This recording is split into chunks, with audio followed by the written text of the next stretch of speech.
They laughed at it before it even launched. Inside Earth's main space station, the prototype ship floated in silence. It was rough, uneven, and old-looking. Scientists stood behind glass walls, shaking their heads. Some smiled. Some joked.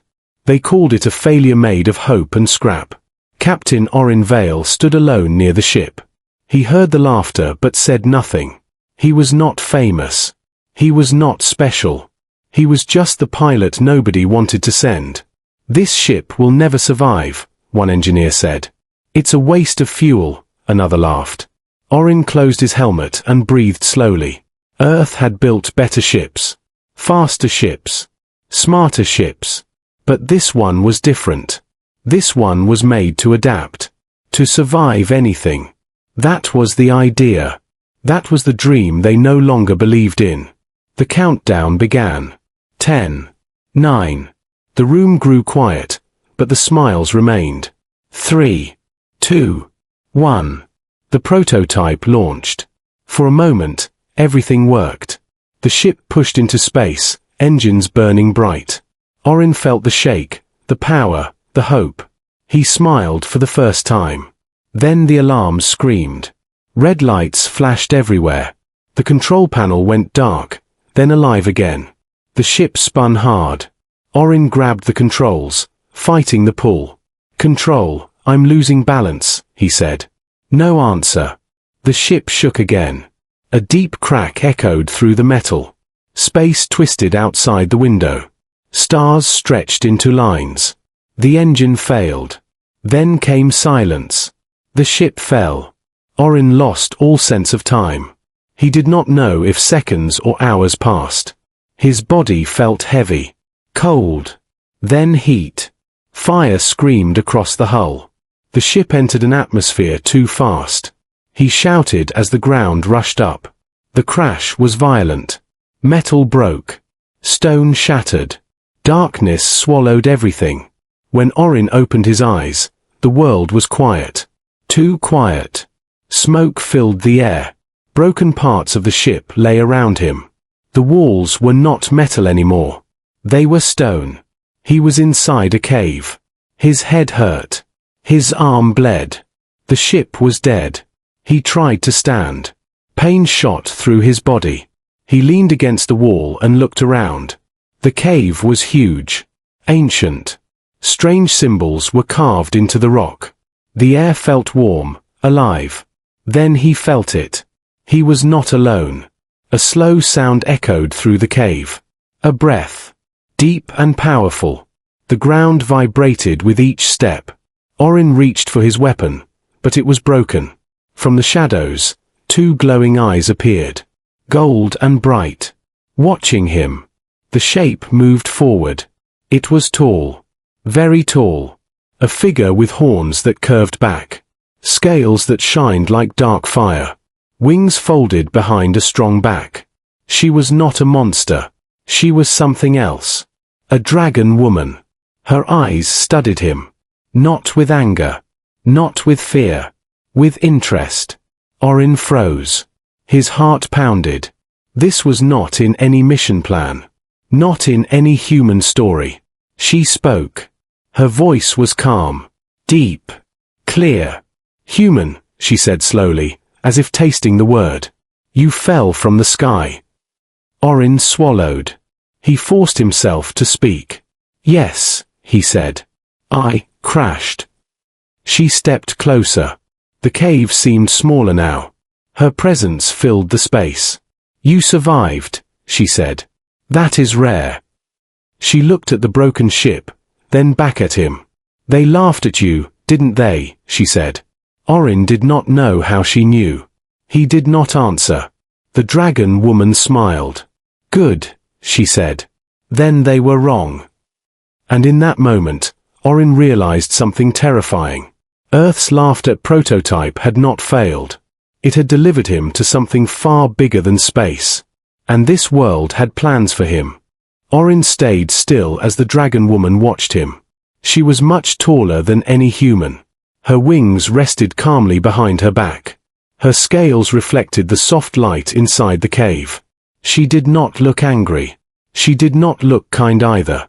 She looked careful. "You are injured," she said. Orin nodded slowly. "Yes." She moved closer. Each step was heavy, but controlled. Orin felt the ground shake. His mind screamed danger, but his body was too tired to run. The dragon woman raised one clawed hand. Orin flinched. Instead of pain, warmth touched his arm. A soft glow spread from her hand. The bleeding stopped. The pain faded. Orin gasped and stared at his arm. The wound was gone. "You heal fast," he whispered. She pulled her hand back. "No. You heal slow. I heal you." Orin looked at her with shock. On Earth, healing took machines, drugs, time. Here, it took a moment. "Who are you?" Orin asked. She paused, then answered. "My name is Kylera." The name echoed inside the cave. "I am Orin," he said. "From Earth." Kylera tilted her head. "Earth. A small world. Loud. Proud." Orin frowned. "You know Earth." "I know of humans," she said. "Your kind travels far. You build fast. You break fast." That hurt more than the crash. Kylera turned and walked deeper into the cave. She did not look back. Still, Orin felt she expected him to follow. With no ship, no weapons, and no better choice, he did. The cave opened into a massive chamber. Light came from glowing crystals in the walls. Strange plants grew from the stone. The air was warm and full of life. "This is my home," Kylera said. Orin looked around in wonder. "You live alone?" "For now," she replied. She showed him the world outside the cave. Tall mountains. Red skies. Flying shapes far away.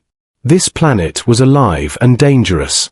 "This world is called Vareth," Kylera said. "Strong survive here.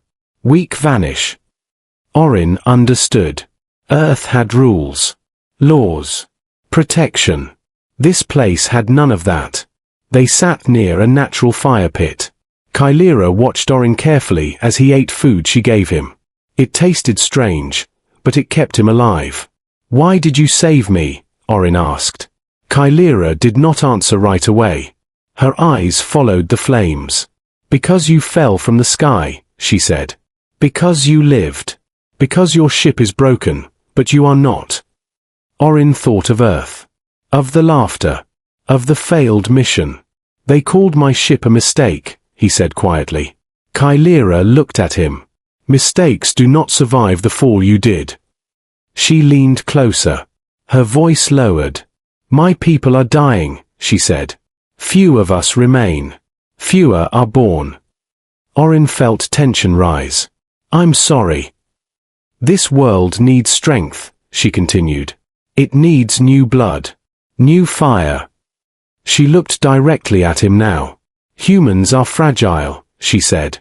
"But they adapt. They endure. That is rare." Orin felt something shift. This was not kindness. This was purpose. "What do you want from me?" he asked. Kylera stood up. Her wings spread slightly, filling the chamber. "I did not bring you here by chance," she said. Orin's heart began to race. Outside the cave, the sky thundered. Something large moved in the distance. Kylera spoke one final sentence, slow and clear. "You are not a guest on this world," she said. "You are the answer." And Orin knew his crash was only the beginning. Orin could not sleep that night. The cave was quiet, but his mind was loud. Kylera's words repeated again and again. "You are the answer." He sat near the glowing crystals, staring at his broken helmet. On Earth, he was a joke. Here, he was something else. He did not know if that was good or dangerous. When the light outside the cave changed color, Kylera returned. "You survived the night," she said. "I didn't have much choice," Orin replied. She sat across from him, calm and strong. There was no fear in her eyes. Only focus.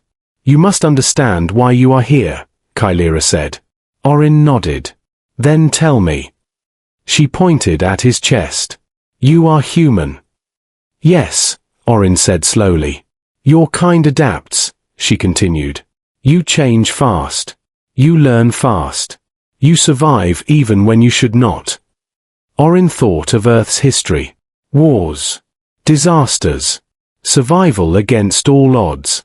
That's true, he said. Kylera leaned closer. My people do not adapt fast enough. Orin felt a chill. What happened to them?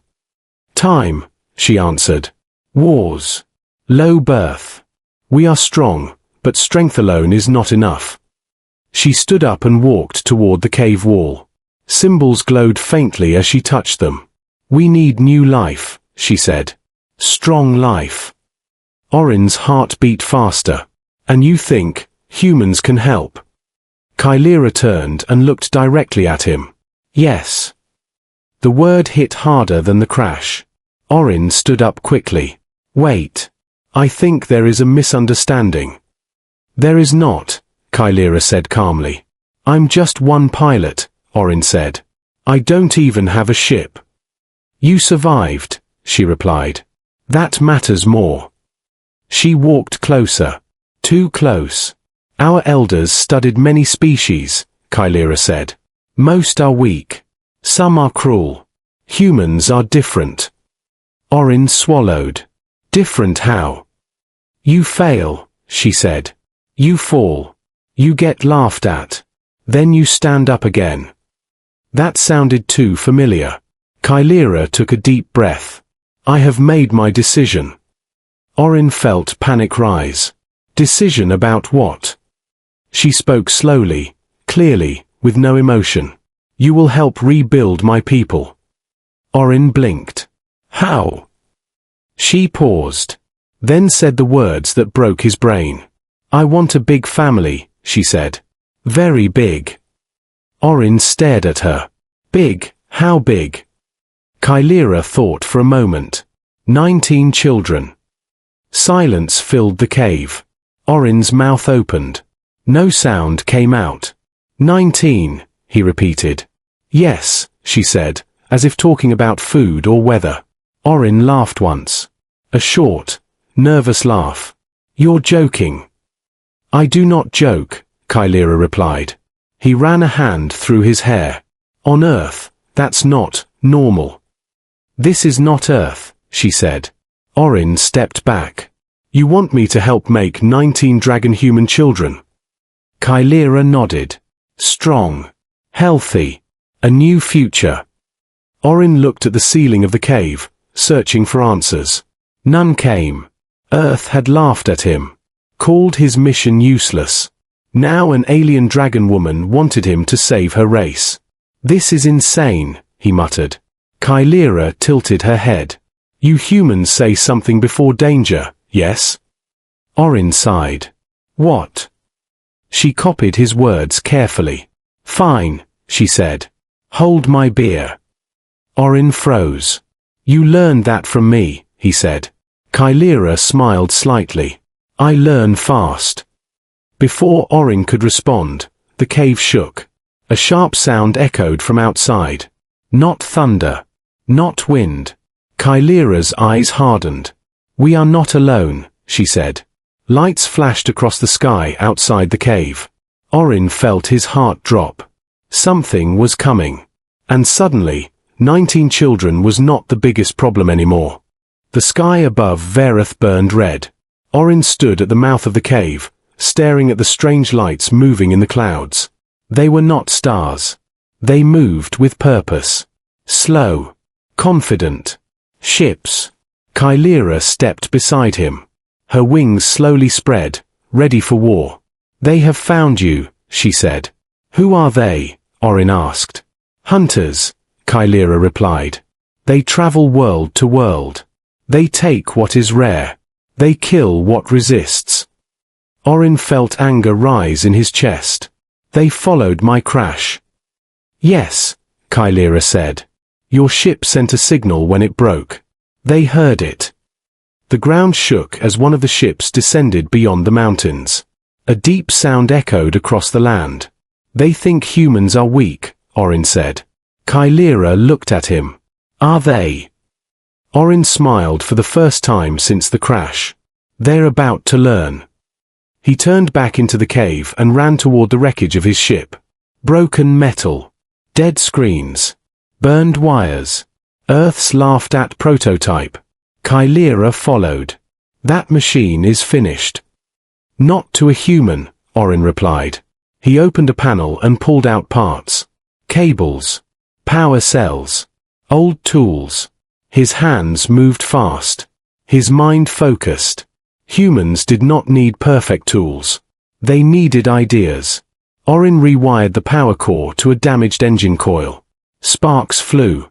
The crystal light flickered. Kylera watched closely. What are you doing? Turning failure into a weapon, Orin said. Outside, heavy footsteps shook the ground. Shadows moved near the cave entrance. Voices echoed. Harsh. Cold. Alien. They are here, Kylera said. Orin grabbed a broken antenna and attached it to the core. Then it's time. The first hunter entered the cave. It was tall, armored, with glowing red eyes. A weapon hummed in its hand. It laughed. A human, it said. Small. Soft. Orin stepped forward. You should have stayed in space. He slammed the power switch. The prototype core exploded with light. A pulse of energy blasted through the cave. The hunter flew backward, armor melting.